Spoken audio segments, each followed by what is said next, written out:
Hey, welcome back to the Bible Story Podcast. My name is John Draper. So glad that you have come and tuned into this episode. We are looking at Genesis chapter 33, and we are on episode 206. Now, a little bit of background for all of this.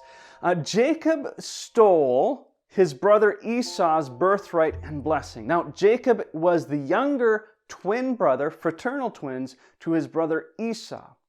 And so Jacob ran away, lived with his father-in-law, and worked for his father-in-law, Laban, for 20 years. Now Jacob's on his way back, and he hears about his brother coming towards him with 400 soldiers. And this absolutely, and rightfully so, terrifies Jacob. He is so scared that he is doing whatever he can possibly think of to appease his brother, and what he is thinking is going to be a disastrous meeting. So Jacob sends a bunch of gifts to Esau.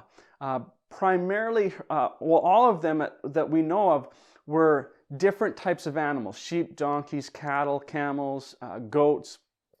And he sends them with a message of, "This is for you, Esau, as a gift from your servant, Jacob." And so he sends all of these gifts towards Esau, hoping that he will win his brother's favor. And so he's done all of this. Now, at the end of last week's episode, we learned about how God came to Jacob's camp in human form and wrestled with Jacob all night long. Jacob, astonishingly, wins this wrestling match. And God blesses Jacob, and he changes his name to Israel.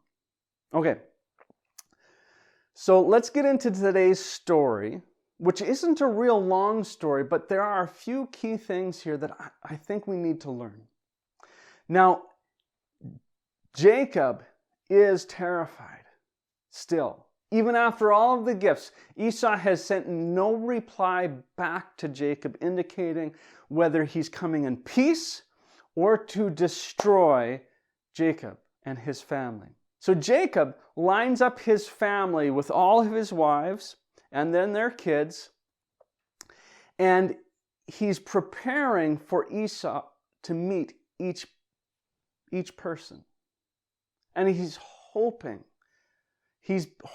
beyond hope that Esau will have a good response to him. So Esau comes rushing down. His 400 soldiers are beside him. And instead of destroying Jacob, Esau embraces his brother Jacob. And they weep together for a long time, embracing one another. And remember, it's been 20 years since they've seen each other, and they left without a goodbye. Esau didn't see his brother again for 20 years, and Jacob left in fear of his brother. So you can imagine the level of emotion that these two men were experiencing at this point. The two men get up, and Jacob introduces all of his children and wives to Esau. And Esau looks at all of the animals and says, "Are all these yours?" "Yeah. God has blessed me as I've lived with Uncle Laban all of this time." And Esau questions Jacob about all the animals that were sent before Jacob and Esau's meeting. And Jacob affirms that, "Hey, these are gifts to you, Esau, my brother. I'm just your servant." And Jacob is just so grateful for Esau's response to him. And Esau says, "Well, let me guide you. Let me lead you back to Canaan." And Jacob says, "Well, no. We have young children. We have all of these animals. If we drive the animals too hard, they will die. We'll go at a pace that is comfortable for the animals and for the children." And so Esau says, okay, that's fine, but let me allow me to leave some of my men behind to lead and protect you. And Jacob says, your warm welcome to me is enough. You've given me all that I need. And so Jacob refuses Esau's gift or offer. And Esau goes ahead, and Jacob with his family go at a slower pace, and Jacob does a few other things before they make their they reach their final place, and I believe it's Succoth in the land of Canaan. And so they settle there, and Jacob puts down roots. Now here's the lesson with all of this story, okay? Here's the lesson. Grace builds strength, and it does it in two different ways. First of all, when we experience grace, the forgiveness of others, the gracious response from somebody else, we are actually able to heal in ways that we couldn't otherwise heal. We are experiencing something that allows us to gain strength through that healing. Now, the other way that grace builds strength is that it reunifies the people who were once divided. Now, you think about Jacob and Esau, who were separated for 20 years. Jacob and Esau, because of the grace shown in their relationship to each other, Jacob was stronger because of all of Esau's power, military power. Esau could have Jacob's back and protect him. And likewise, Jacob became very wealthy with all these animals and as a shepherd. And so Esau became stronger because he had somebody in his corner with some wealth.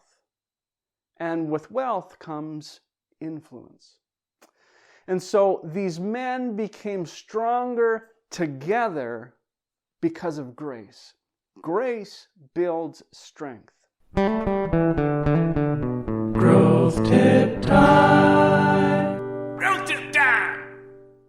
Hey, a growth tip is a way for each of us to grow in a relationship with Jesus. Now, I want you to work on your apology. Don't just say sorry and not mean it. You've probably been there like I have. Your mom or dad says, you say sorry, and you go through the motions of saying sorry, but you don't really mean it, right? Now here's the key. You actually have to mean it, but it means showing remorse, regret, showing how badly you feel because of the pain and hurt that you've caused another person. You have to actually sit in that other person's hurt and reflect on how this has impacted them. So work on your apology by showing remorse. Now, what remorse will do for you and for the other person is it will build favor, but it will also build trust. If you show that you feel really badly about what has happened, the other person will say, oh, yeah, I get that. They are sincere. I think I can trust them again and will give them another shot. But if you never show remorse, the likelihood of them trusting you is slim. So, show remorse. It will build favor and trust. All right, let's get into our discussion questions. Gather your crew around you so you can share and talk about these things. First question is this, okay? Who do you need to apologize to? Or who do you need to show grace to? Hit pause and share. Question number 2. How can you show remorse? How can you relate to a person's pain and hurt and show that you feel badly and you regret causing any of that pain? Hit pause and share. Question 3. It's one thing to say, I forgive you. It's another thing to show grace, unmerited favor. How can you show grace or unmerited favor? Hit pause and discuss. Thanks for listening. Appreciate you being part of this episode. I want you to know that I am praying for you. I'm praying that God will grow you into the person He designed and created you to be. Keep on spending time with Him, being in His Word, and praying. Be sure to connect with each other throughout this week, encourage one another, and we will see you next week. Take care.